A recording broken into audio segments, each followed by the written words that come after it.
All right. Here we are back at it. This is a tactical businessman, and I am your host, Garrett Bake. Really excited to have you guys here today. I want to share another story. As you guys could tell, I love to tell stories, and there's a reason for that, right? How many of you guys remember high school? Everybody loves high school. No, everybody hates high school. Why? Because all you do is sit in a classroom. There's somebody at the board who's wanting you to literally learn information, regurgitate the information, so that by the next year you can forget the information. It's literally how high school works. How do I know? Well, I don't remember anything from high school. Nothing. Trust me, I tried to help my daughter with her homework the other day and failed miserably. But there's a reason I tell you stories, because the stories are meant to evoke emotion. They're meant to tie you to the lesson that it is that I'm trying to teach you or to share with you. That's why I share my stories. I love to hear stories. If you want to share your stories with me, I'm always open to listen. So today's topic has to do with priorities. Priorities. Now, the reason that I want to talk about priorities is because for no reason other than my priorities used to be pretty screwed up. If you've listened to this podcast, you know this. I love to share my life. And the reason I share my life is because I want you to learn from my mistakes. But I also want you to see that if you have made any of the same mistakes as me, your life's not over. Trust me, I screwed things up pretty royally, and here I am, and you're listening to me. So thank you for listening to me.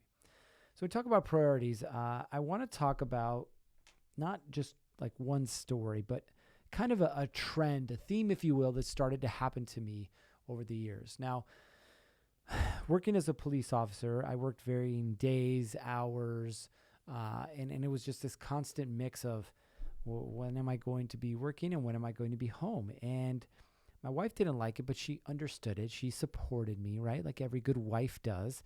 And we would go through these periods of time where sometimes I was working 5 p.m. to 3 a.m., getting home at 5 a.m., sleeping till 10 a.m., getting back up and doing it again. Or I was working graveyards, 10 p.m. to 8 a.m., or I was working swing shift, 2 p.m. to midnight, 3 to 1. At one point I was working day shift. Like I was all over the place. And so that didn't include working off duty or overtime, which a lot of you do as a businessman. There is no schedule, right? It's literally when it gets done. And so family life is family life. It continues whether you have a business or not, whether you have a job or not. Family life continues. And our children, right? My youngest was he was very young when I started the academy. And then, of course, we had my daughter and then my youngest son. So growing family, 3 kids. My wife is working. I'm working. The issue is, though, that her job as a teacher allows her to have, evenings and weekends off, a regularly, quote unquote, normal schedule. And so during that time, she would plan activities with the family, with her family, getaways, so on and so forth. And of course, I would always say, yes, I will be there. Yes, I will be a part of. Yes, yes, yes. But what ended up happening was work got in the way. Now, I'm not sitting here justifying work. That's just where my mindset was at the time. In order for me to be successful, I need to work more. I need to be at work. I need to be in front of my bosses. I need to be in front of people. They have to see me working.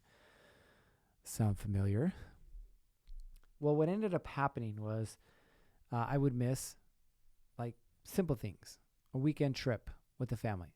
Oh, honey, I can't go. I'm working extra. I picked up another shift. Holidays. Oh, we're going to your parents for Thanksgiving. Yeah, well, I can work Thanksgiving and I make time and a half. I make extra time. Birthday parties. Oh yeah, last minute. I'm not going to be able to leave work. We got this case. It happened and I got to stay here. And eventually what started to happen is she quit asking me, are you coming? Are you going to be a part of? Eventually what happened is she just started to tell me, I'm going with the kids to my sister's house. or we're going down for Thanksgiving, or we're going to go to California, or whatever, didn't matter because every time I had the same answer. Something at work came up. I'm not going to be able to make it. And slowly but surely, what started to happen was my family quit waiting for me. They quit waiting for me to show up. They quit waiting for me to be there because I'd disappointed them time and time and time again, over and over and over. So they just started assuming that I wouldn't be there. And it was almost like they moved on with life. They moved on without me.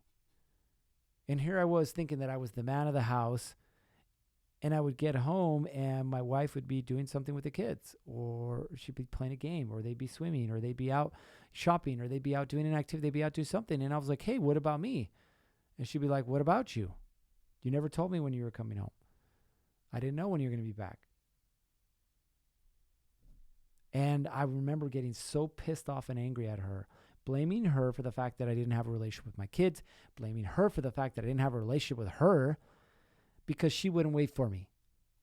And the truth was, she just got tired of waiting. Crazy how it works.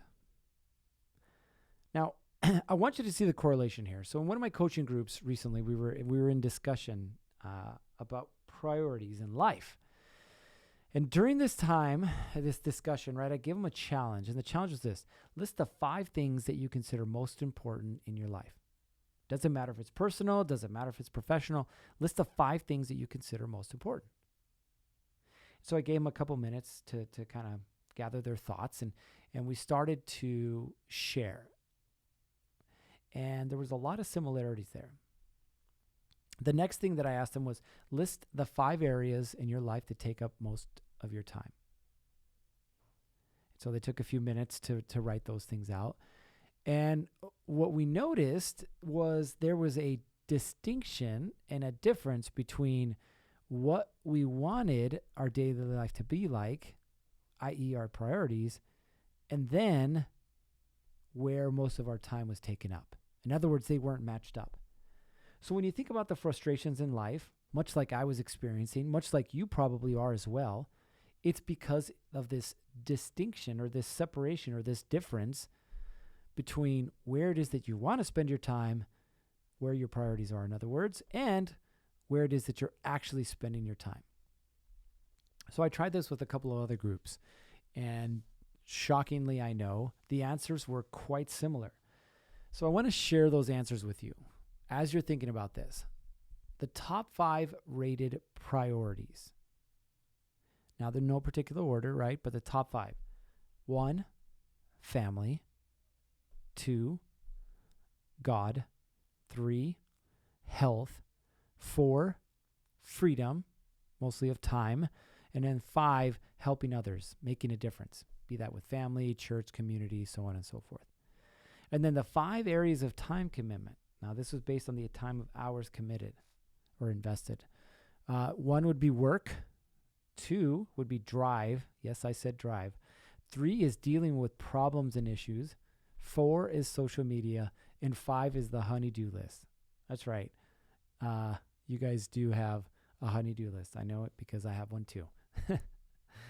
So how is it that we make these 2 areas where it is that we want to spend our time, our priorities, and where it is that we're actually investing time? How do we make them more congruent, come together?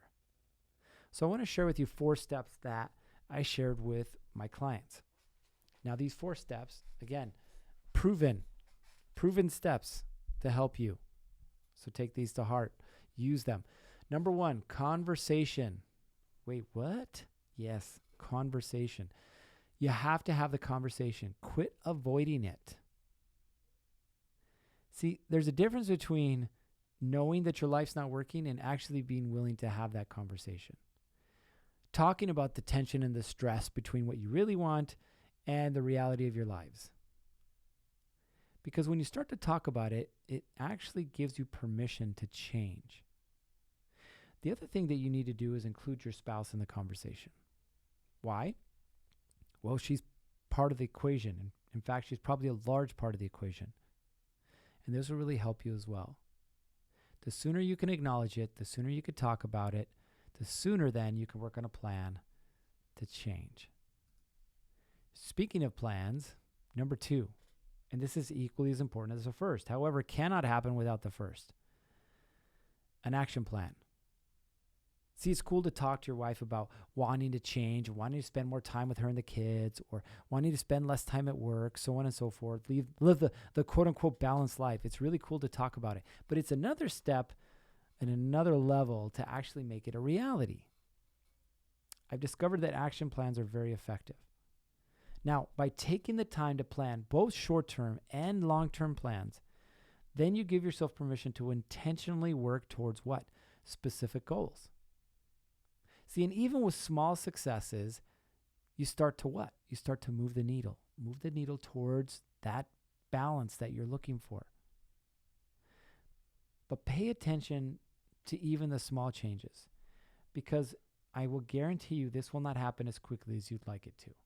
You can't just tell your boss, hey, I'm only working 40 hours this week. You can't just tell your clients, hey, I'm not available after 5 p.m. It's not going to happen like that. So small changes will ultimately lead you to where it is that you want to go. Celebrate the successes. Give yourself a little fist bump, a pat on the back, whatever it is. It's going to ensure your likelihood of that success becoming more reachable. Number 3. This one was very important for me in my life. You need a support system. You need mutual support. Think about it. We live in a supportive community. We live in a community where we like to get together as groups and cheer people on. This is part of our culture. This is part of who we are. So why wouldn't we use it when we're trying to get somewhere in life? Don't be afraid to ask for help. Be that with a coworker, a friend, a family member. See, we need one another. Guys need other solid guys for mutual encouragement. And men, guess what? We tend to respond well to positive peer pressure. Don't believe me? Go to the gym. Look at the guys that are working out together. Watch how much harder they're able to push each other. Positive peer pressure works. So when you surround yourself with people, family, who share the same commitment to what really matters to you, change becomes more than just theory. It becomes reality. Number 4. The last factor when making the commitment to positive lifestyle transitions is doing it as a family. Now, it sounds kind of weird, doesn't it? Asking your wife for help, asking your kids for help because you're the quote unquote man. But I'll tell you, again from personal experience, again from watching a lot of my clients do this.